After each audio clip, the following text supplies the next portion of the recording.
Okay, tapos na tayo sa adjusting entries. Proceed tayo sa worksheet. Actually, pwedeng adjusted trial balance muna, no? Or worksheet. But for me, mas maganda tapusin agad yung worksheet para mas madali nang matapos yung adjusted trial balance, income statement, statement of changes of owner's equity, and the balance sheet. So, ah magsimula na tayo paano magawa ng worksheet. So, ganito po yung itsura ng worksheet. Kung makikita nyo, napaka daming column. And then, yung worksheet po actually, ito po yung yellow paper na nabibili nyo doon sa kalimutan ko, Lucky ba yun? Okay. Anyway, itong worksheet na to, ito po yung malaking paper. Okay, malaking paper po na nabibili nga nyo, no? So, we have here the worksheet. So, yung worksheet is actually ganito. Okay. Meron tayong unadjusted trial balance. So, alam nyo to kung ano yung itsura ng unadjusted trial balance. Diba? Ito po ay nakuha natin sa trial balance. Ito po, no, ang una nating ginawa. Yung wala pang mga adjusting entries. So, ilagay nyo lang yung amount, lahat ng amount ng lahat ng account makikita nyo sa chart of account. So, una, makikita nyo yung unadjusted trial balance.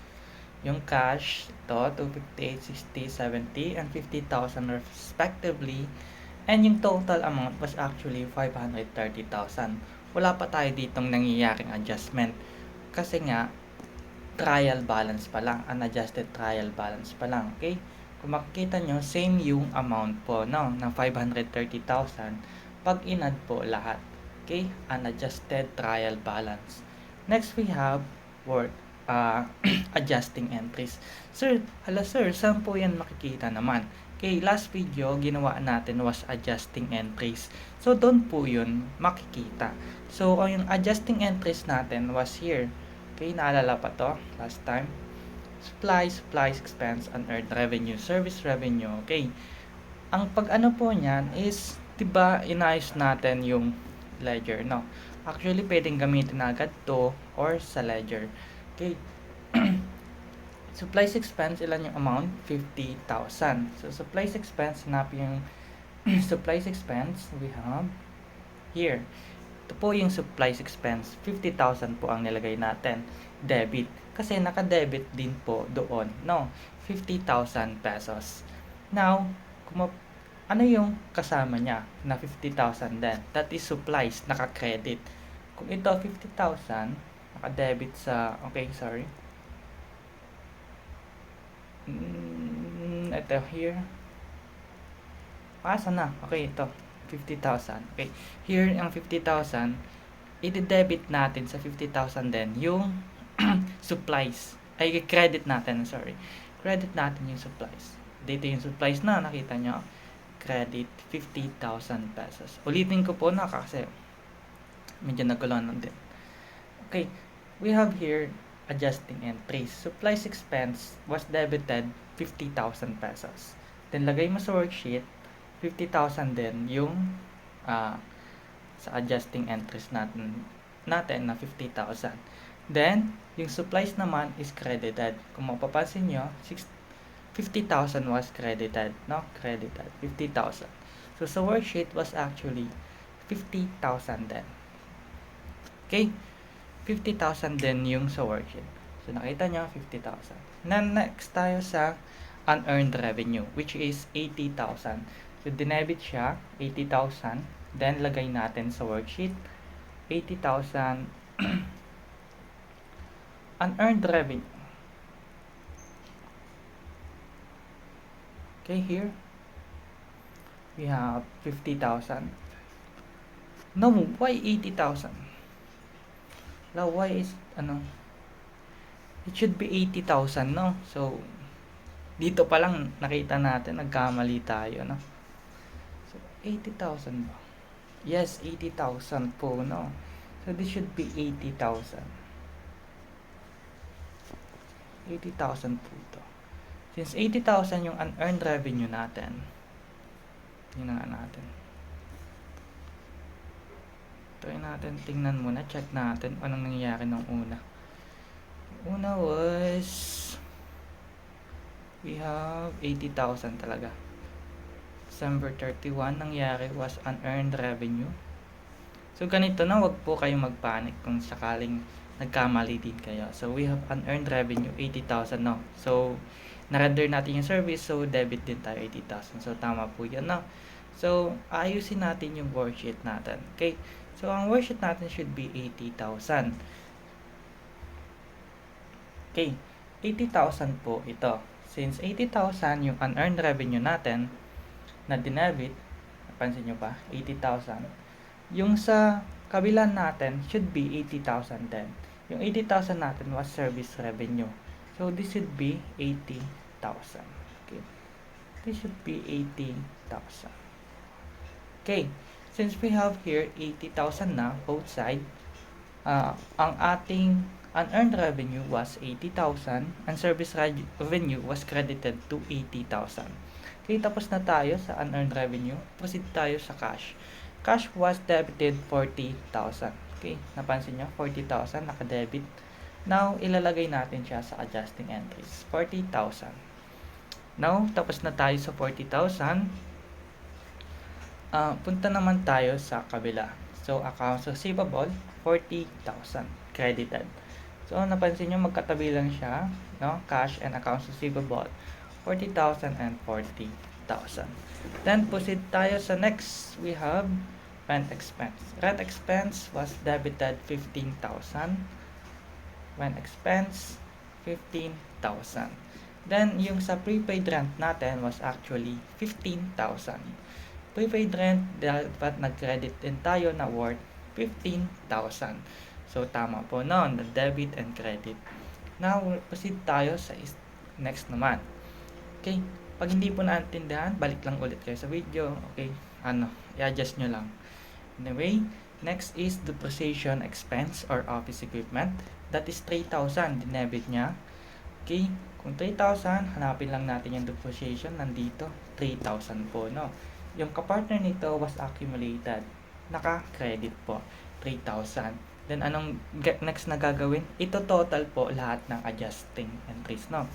40,000 plus 80,000 plus 15,000 plus 50,000 plus 3,000 is equal to 188,000. Next, we have 40,000, 15,000 plus 50,000 plus 3,000 plus 80,000 is equal to 188,000. So, balance po, no? Now, ano po ang gagawin natin next?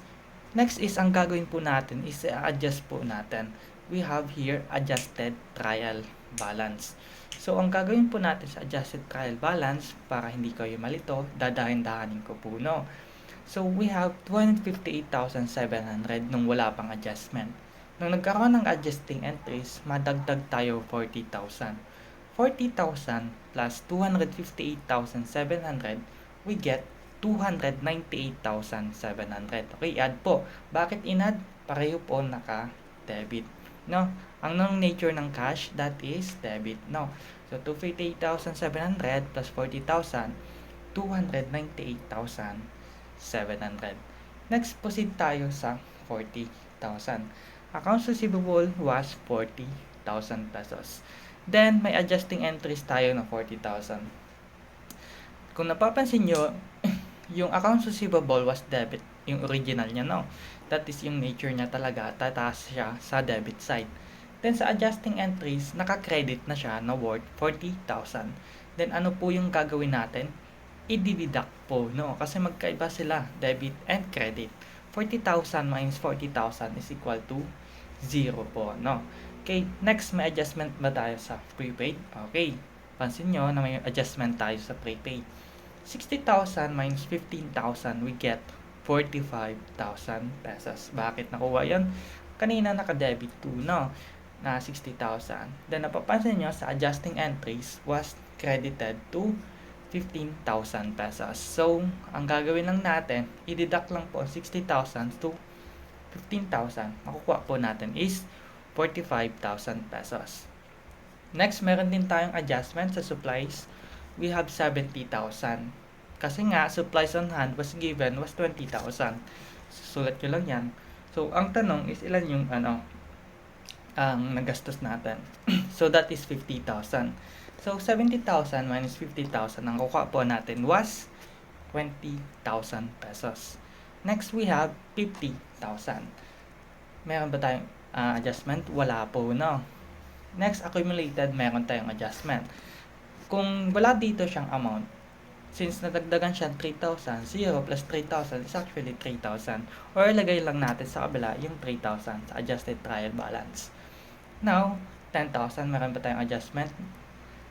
Wala po, no? Nagkautang lang tayo, ilagay lang po natin doon. Now, next, we have unearned revenue. Nagkaroon tayo dito ng adjustment kasi nga, render natin yung service. Naalala pa? Okay, kung hindi pa naalala, balik lang kayo sa previous video, okay?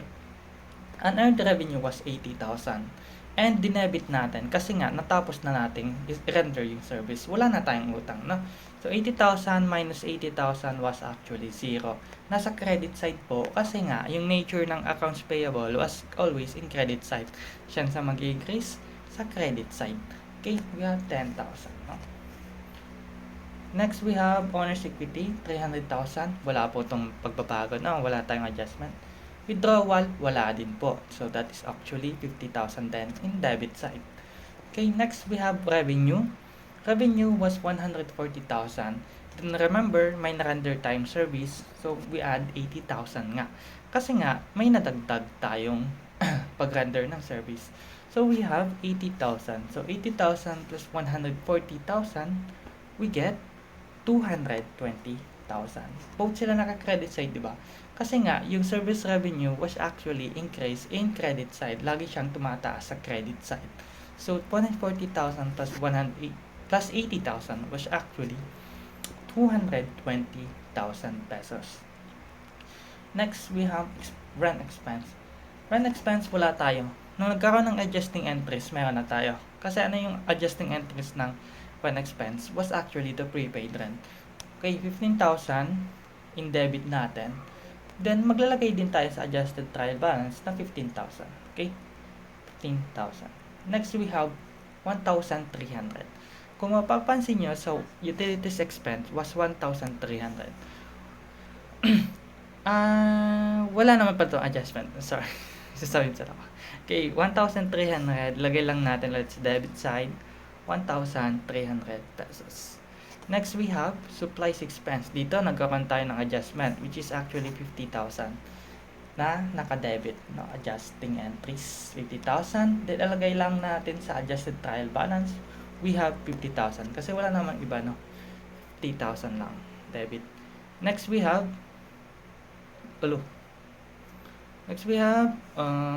depreciation office equipment.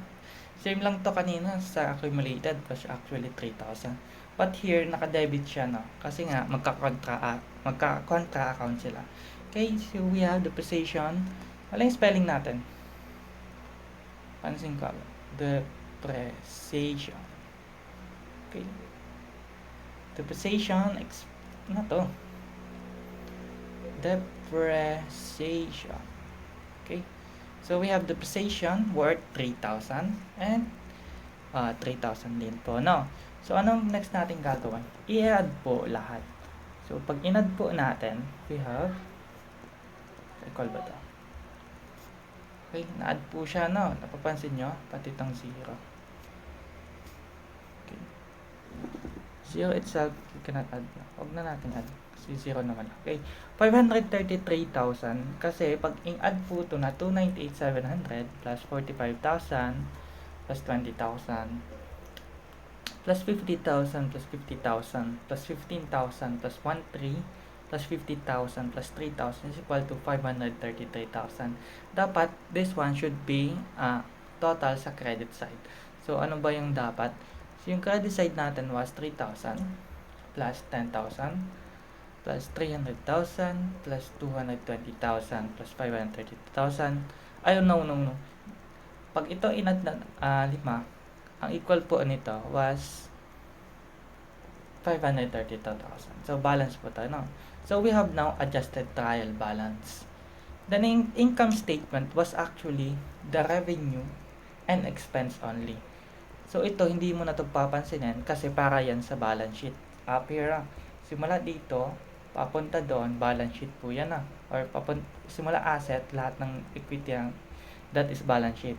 Pag simula revenue hanggang the expenses, that is actually income statement. Kasi nga, hinahanap natin yung income. Kaya ano bang ginawa lang natin? So, punta tayo sa adjusted trial balance, no? Sa income statement, ang gagawin mo lang, kukunin mo lang to na 220. This is actually the service revenue. And dito, lahat ng expense. Okay? Ang sunod mong gagawin, itotal lahat. Pag tinotal mo lahat, that is actually 69,300 pesos. So, ang equal po niya was 150,700. No. 69,300. So, wait. Okay, next is 220,000. Ibaba lang po natin. Then, i-deduct lang po natin ang 220,000 minus 69,300, which is equal to 150,700. Okay, dineduct natin because that represent the net income. Pag loss po, sa kabila po ito nakalagay, no? Pag nag-net loss, sa kabila po, dito po yon, no? Pag nag-income, dito po siya sa kabila. Kasi nga, positive, no? Pag negative, dito po yon. Kasi i-add natin, i-balance, no? Actually, same lang din naman. Okay, next, we add this one to this 150,700, ma-equal po siya sa 220,700. So, balance pa rin po tayo. Okay, again, this is represents the net income. Next, we have the balance sheet. Sa balance sheet po, ito po yung mga nakalagay. So, 298,700, 45,000. Kasi nga, ito lang, tingnan nyo yan. Same lang po, no? Sa adjusted trial balance. Okay, 3,000, same lang. Then, 0. Okay? Then, 350,000. Okay. Then, add lang po natin lahat. 298,700 plus 0 plus 45,000 plus 20,000 plus 50,000 plus 50,000 is equal to 463,700. Next, add din natin ito. 3,000 plus 10,000 plus 300 is equal to 313,000. Then, kung mapapansin nyo, saan to galing? I-add nyo lang po ito na 150,700 dito. Ilalagay siya kasi dagdag yan sa ating capital. No? Pansin nyo, dagdag to sa ating capital, sa ating puhunan. Kaya ka nagpuhunan para magka-income. Okay? Tandaan nyo kaya ka nagpuhunan sa business para magka-income. Kaya dadagdagan mo yung puhunan mo, yung capital mo. So, 313,000 plus 150,700 is equal to 463,700. So, balance po siya. Again, okay, next video is actually gagawin natin yung lahat ng adjusted trial balance, then proceed tayo sa income statement, then statement of changes of owner's equity to balance sheet. So, thank you for listening for worksheet. Matrabaho to, but madali lang po, no? Kailangan lang ng tiyaga. Okay? Thank you for watching and see you on the next video.